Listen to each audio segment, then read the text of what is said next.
Turabaramukije mwe mwese musamukurikana ibiganiro vya Ganawe TV twizera yuko mumeze neza aho muherereye hose tunabandi kaze mu kiganiro cyacu kimwe cyo kuno munsi wa mbere turamakuru yacu kimwe turaza kwa tuyahera mu rukino rwa Real Madrid mu FC Barcelone ndetse no Real Madrid ku munsi w'ejo w'Imana mwijoro tuce kwa turangiza kuri Spotify Camp no muri El Clasico yari kuza kudadanura ibintu hagati y'umugwi wa FC Barcelone ndetse n'umugwi wa Real Madrid mu rukino rero equipe ya FC Barcelone yaje kubitsindamo equipe ya Real Madrid ibitsindo bigera kuri 2-0 ibitsindo vyaje kuboneka mu gice ca mbere cy'urukino vyinjijwe n'uwitwa Marcus Rashford kuri kufra nziza cyane yateye yinjiza mwiza mu gihe witwa Thibaut Courtois igitsina cya kabiri cinjizwa n'uwitwa Ferran Torres gutyo equipe ya FC Barcelone iba itsinze El Clasico kuri Spotify Camp mu kigo cya imbere y'abakunzi babo. Equipe ya Real Madrid ni equipe ya FC Barcelone nyuma yo kuba itsinze equipe ya Real Madrid yaciye itahukana igikombe cha laliga cy'uno mwaka w'inkino wa 2025 ushira 2026 ni equipe FC Barcelone yaciye kwiza amanota agera kuri 91 mu nkino zigera kuri 35 mu gihe umukebo wabo Real Madrid ari mu kibanza ca kabiri n'amanota agera kuri 77 mu nkino zigera kuri 35 ni ukuvuga ko equipe ya FC Barcelone tahukanye igikombe ubusumbane bw'amanota agera kuri 18 basanzwe basumba umukebo wabo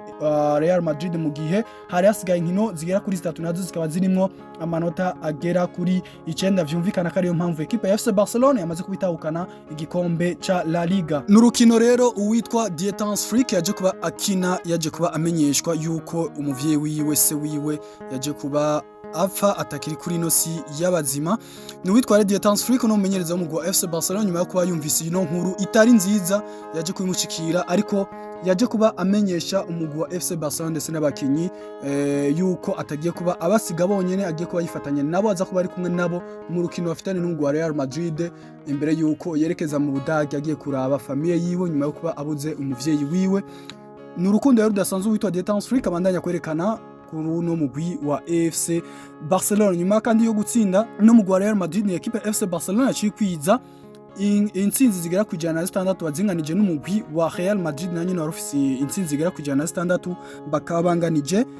inkino zigera kuri 52 mu nkino zemewe n'amategeko. Umva reko equipe ya FC Barcelone ayicinganya n'umugwi wa Real Madrid intsinzi zose zigera ku 106. Ni equipe ya FC Barcelone yarayitahukanye igikombe cyabo cya gatatu bikurikiranya aho batwaye igikombe cya 29 mu gihe umukeba wabo Real Madrid we azigamye ibikombe bigera kuri 36 vy'uno mwaka nako vya La Liga bamaze kuba batahukana muri no higanwa rya La Liga. Kurundi ruhande turangiza mu mugwi wa FC Barcelona nyuma yuko batahukanye intsinzi imbere y'umugwi wa Real Madrid ni uwitwa Dietans Freak agiye kuba yongereza amasezerano muri no mugwi wa FC Barcelona nkuko no mugwi waje ubitangaza biciye ku kinyamakuru ca Mundo Deportivo gitangaza ko witwa Dietans Freak yamaze kuba yemeranya n'umugwi wa FC Barcelona ubijyana no kongereza amasezerano muri no mugwi wa FC Barcelona gushika mu 2028 mu kwezi kwa gatandatu kandi harimo n'uburyo bw'uko ashobora kongereza amasezerano y'umwaka umwe canke isezo canke se imyaka yindi 3 mu gihe yoramuka abikunze ni ukuvuga ashobora kuzoca yongera ku mwaka umwe wo gushika mu 2029 canke naho akogereza imyaka igera kuri 3. Ivyo rero biciye ku busanzwe bamuhagarariye mu vy'amategeko ariwe Pini Zahavi akaba ari we rero yamaze kuba heza ino dossier y'ibijanye no kongereza amasezerano muri no mugwi wa FC Barcelone. Kurundi ruhande kandi muri Barcelone turangiza kandi naho nyene n'uwitwa Marcus Rashford abandanya kwerekana umutima wo kwifuza kubandaniriza muri umugwi wa FC Barcelone nyuma yuko ku munsi w'ejo batahukanye igikombe abicije kuri Instagram uwitwa Marcus Rashford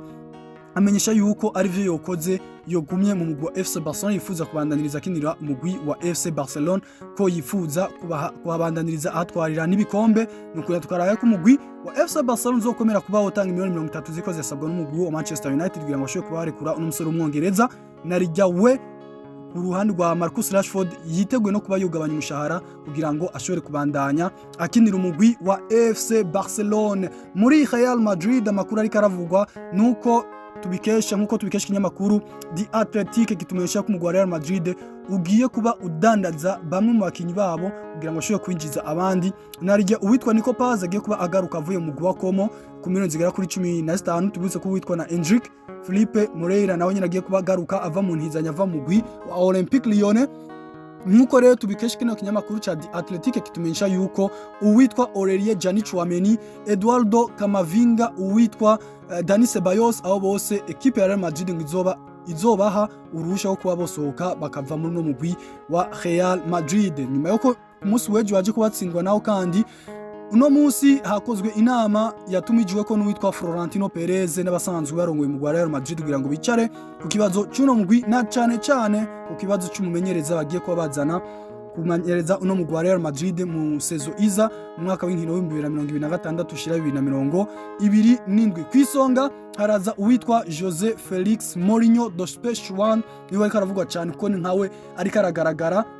mamenyereza bahabwa amahirwe cyane, nta nundi bigaragara ko ariko baraganirwa kino kibanza. Ni equipe ya Real Madrid ivuga ko yamaze gutanga ubusabe kuwitwa Mourinho kugira ngo ashobore kubaza kumenyereza uno mugwi wa Real Madrid mu mwaka uza. Ikindi kandi twababwira nuko umugwi wa Benfica do Lisbon ku ruhande rwabo nawo bamaze ko batangaza ko uwitwa Mourinho yahawe uruhusha aruhawe n'uno mugwi wa Benfica do Lisbon kuva itariki 15 z'ukwezi kw'indwi no ku kwezi kwa gatanu, ko uno mumenyereza Mourinho azofise uburenganzira bwo kuva muri uno mugwi wa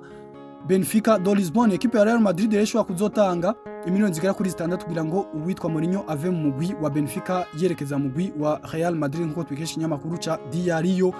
AC. Mugwi wa Manchester United nawo nguriteguye kuba wovugana n'umugwi wa Real Madrid ku bukinyi yitwa Aurelien Tchouameni mu gihe boramuka bamuhaye urusha wo kuva muri no mugwi. Ni equipe ya Manchester United yifuza gusubiriza uwitwa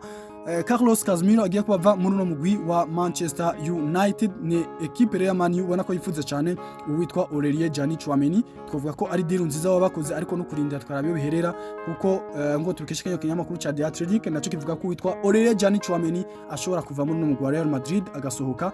Mbega Manchester United raza gushobora kuba yo musimbana nukurinda tukaraba iyo bigiye kuba biherera. Reka twashimire muri mwese mwafashika nganya kugira mu bandi natwe muri kino kiganiro, naho ku munsi weje tugaruka turaba inkino makuru azoye karavugwa mu bibuga ndetse n'inyuma y'ibibuga.